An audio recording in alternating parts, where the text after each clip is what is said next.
Hello everybody, this is Logan here with Infinite Gaming Respawn and IGR Rips, and we are here today to open the new Union Arena Jujutsu Kaisen set. Darn, that plastic don't want to cut. We're getting right into it. We got 24 packs here, and I know with all the new cards, we'll want to slow down and take a little peek, so we get right on top of it. It's been a minute since I made a video.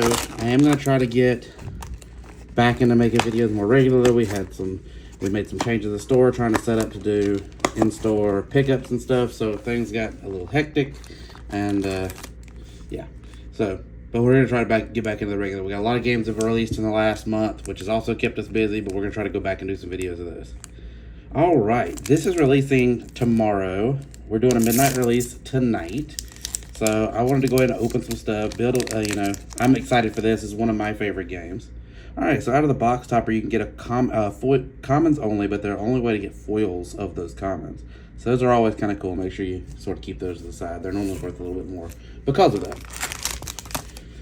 All right, third set, technically, of Union Arena. First two come out together about a month ago. Let's see, Straw Doll. I love the art on this game. Yuji Itadori. I'm not going to read all of these. We're just going to take a minute. We'll sort of go slow, look through the art, because what we're really looking for gets closer to the back. Kiyotaka Ichiji. New. Satoru Gojo. Dude, I just love the game. I love the way the cards feel. They're so thick. They've got just used great card stock. I love this game so much. I've got both of my kids into playing it with me. And two rares in this pack. So what we're really looking for here is we're looking to get all arts in the back, backpacks. SRs are good too, but we're really looking for all arts or signature cards, or even foil action points are really, really pricey out of this product. Panda.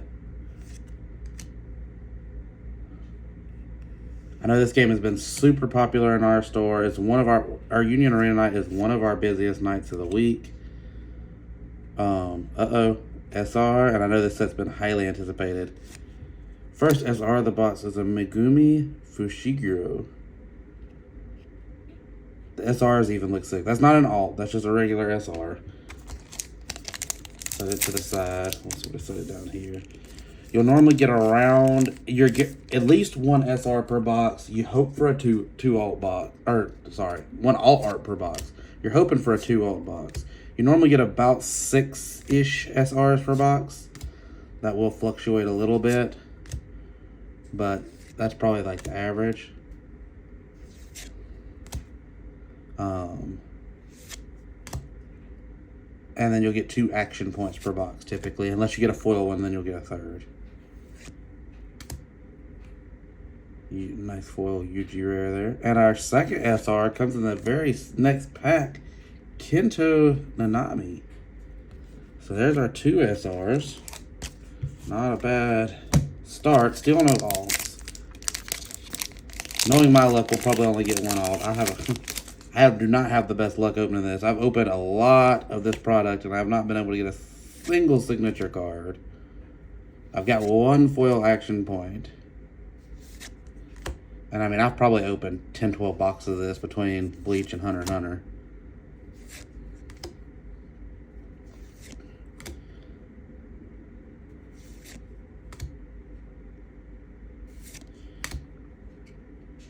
This set actually had like a restriction put on it where you couldn't put 2 of the same cards together in the same set, same deck before the set even come out because it broke in Japan so bad.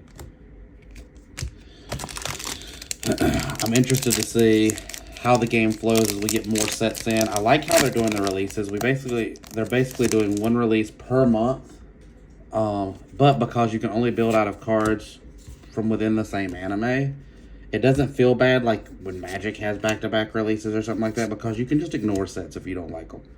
Like if you don't like Jujutsu Kaisen, you don't plan on building any Jujutsu Kaisen decks, then you can just skip the set. You don't have to buy anything.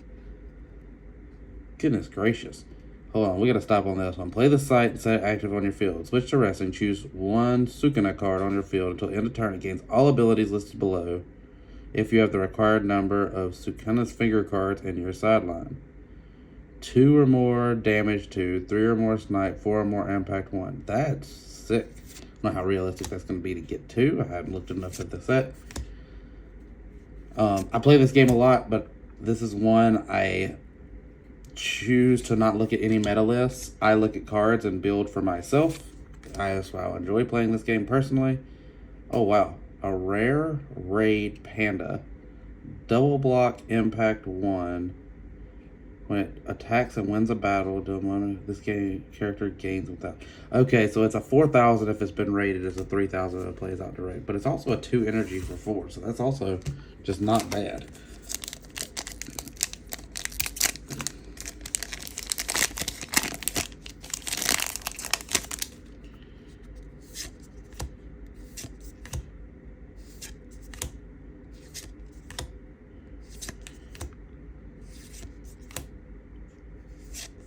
But yeah, I personally just build from what I've got. I master set everything, so I've got every card in the sets, and then I just build myself. So I haven't really looked at the meta yet. I don't know what all we're looking for here as far as being broken. I did see the restriction come out on those couple of cards. So I know people are excited about this set. Said that they think, oh, we got our first action point pack. So they think there's going to be a lot of cool stuff. Cool decks come out of the set. I know they think. I know I've heard people talking about they think blue is going to be really powerful after this set because blue does nothing really out of Hunter x Hunter, and Bleach didn't have blue. So I know people said that we're finally going to have some blue decks now that they think will be pretty strong, but we'll see. And our first action point is not foil, but it's a sick looking action point there. Put that down here put that on that row. The action points aren't really worth anything unless they're foil, but it's nice. I like using action points from the set that I'm playing for each deck I build. So I do set my action points to the side for that reason. It's nice to have 3 matching, action points for each deck that match the set you're playing. Sukuna. And our next SR, still not an alt, Nobara Kugasaki. Damage 2. So that's above the rate, so you get that whether it's rated or not. Pay 1, give it damage 2. If you rate it, choose up to 1 character on your opponent's front line, switch it to resting. When it's set to resting, the next time will be switched to active. Give you a little bit of control element there. I also like going a little bit against the grain. I did build the green Karapika Snipe deck. That was pretty obviously one of the best decks. I built a version of it. Okay, so that's their first one of our finger cards. Sukuna's Finger. You cannot use this card unless you place 1 card from your life into your sideline or switch 1 active Jujutsu. I know I butchered that card from your field to resting. Draw a card, choose one of your AP cards, switch to active. Huh. That's interesting.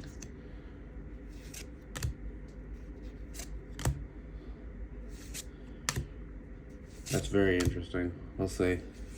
I'm curious about that one because of the other card being worded the way it was about it gets more based on how many fingers are in the sideline. Kento Nami for our rare. Another SR, still not an alt. Kasumi Miwa. Double attack. Gotta love it. This character must block your opponent's attacks if able. When played, choose up to 1 character on your opponent's front line. It loses 1,000 base points for each other Kyoto Jujutsu high affinity card on the same line as this character until the end of turn. So, depending on how you build your deck, that could possibly turn into a kill. When blocking, choose 1 character on your opponent's field. It loses 1,000. Oh, okay. That's interesting. That could be fun too. I was like, man, it's a 2,000 that has to be blocked, but that has to block. But it's not that bad considering you're making their stuff smaller.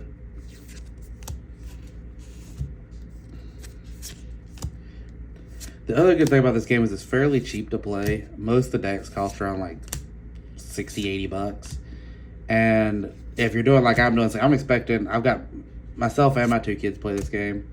So what I do is I'm just master setting every set. I'm getting 4 of every card. So then as the game goes on, oh, hold on, we got our first alt. Maki Zenend. Is that one we have not pulled this one either as an SR.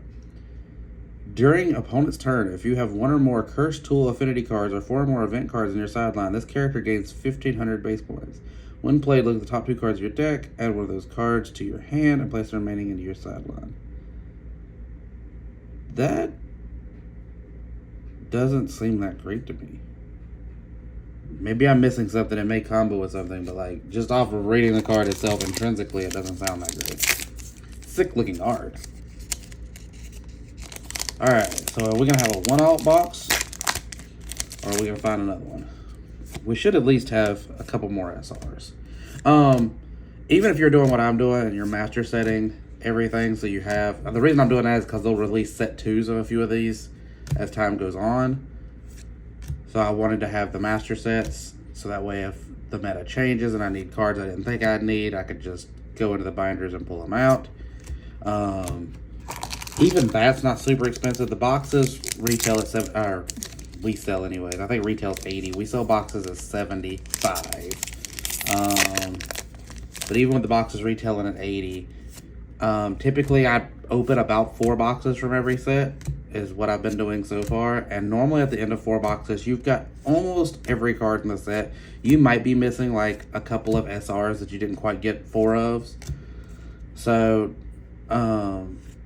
even with that, you're talking about like $300 to get an entire set. Here's our next SR.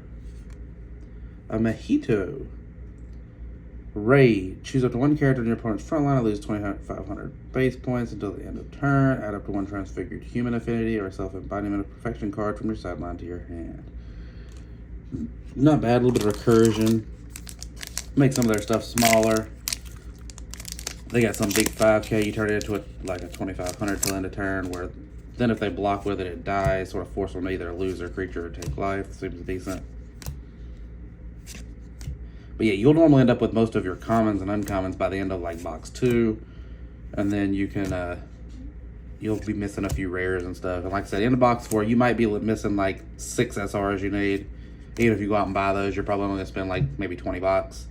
And then you've got your master set. Or if you like opening the stuff, just you can continue opening and, you know, trade off extras and stuff until you get there. I've done that a couple of times whenever I was... Another action point back there. Whenever I was trying to finish sets, is just keep opening and trade stuff as I needed to get what I needed.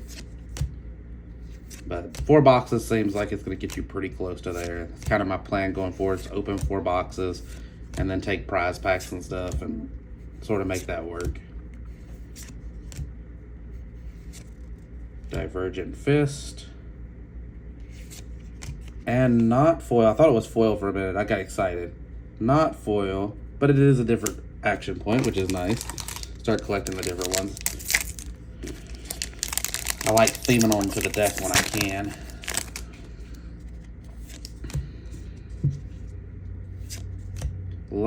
Second to last pack. We should hopefully have 1 more SR. 6 aren't guaranteed by any amount. That seems like kind of average, so I would expect 1 more SR out of these.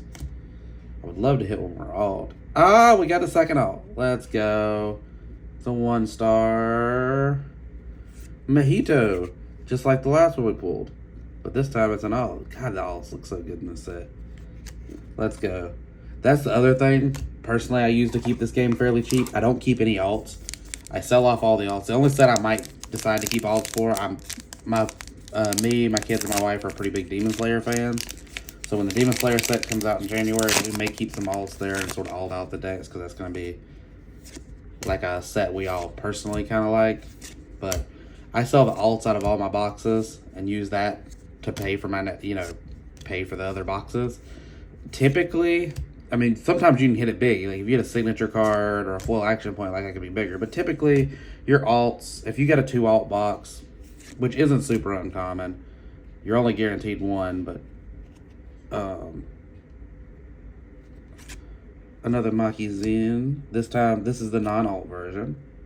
So we've done Red Her. But typically, your alts, I would expect to get like, $12 to $15 per alt. So on a 2 alt box, you're going to get around $30-$40. If you happen to get a good alt, like a really played character, that could be more. If you had a signature card, like you just paid for your whole cycle. But if you get 20, 30, $40 for your alts back, I mean, you ended up only like $40, $50 in a box. So that once again reduces your cost also. And then if you happen to hit it big, you do even better. So game's not expensive to play. Game's really fun. It's fairly simple enough that my 7-year-old can play, but it's also in depth enough. Even though I play a lot of card games, I still enjoy the game, and I don't feel like it's too dull or too boring like I do with like games like Pokemon. So I really love the game. If you haven't tried it, they do have a simulator. I would recommend giving it a try. They've got great sets coming up. We got JJK releasing tomorrow. We got Code Geass next month. Then we've got Demon Slayer in January. I think it's One Punch Man in February, and then we go back to Bleach Volume 2 in March. And they announced a couple more, but I'm not sure after that. I know through February and March. But yeah, great game. Looking forward to seeing what the new set does to meta. As always, we are Infinite Gaming Respawn. You can find us online at www.infinitegamingrespawn.com. You can find us on Whatnot at IGR_RIPZZZ. Nope, that's our YouTube. See, this is the fun of me not editing videos. You'll get to catch when I mess up. We are on Whatnot. We are IGR_NC. We do Flesh and Blood shows every Sunday. They're a lot of fun. They've gotten to be one of our a bigger show, and we enjoy doing that every week. You can find us on Facebook at Infinite Gaming Respawn, Instagram Infinite Gaming Respawn. If you happen to be in North Carolina, you can find us 7 days a week at 2819 Lee Avenue in Sanford. We're open from 2 to 11 p.m. We sell everything from Pokemon and Magic to One Piece, Union Arena, Dragon Ball, Lorcana, Sorcery, Flesh and Blood. We sell sports cards. We added sports cards last month. So a little bit of everything. So yeah, guys, I'm going to try to be back sooner for the next video. We'll do some more openings soon. Had a lot of games released. I'm going to try to get get caught up on some of those box openings for y'all. Till next time, bye.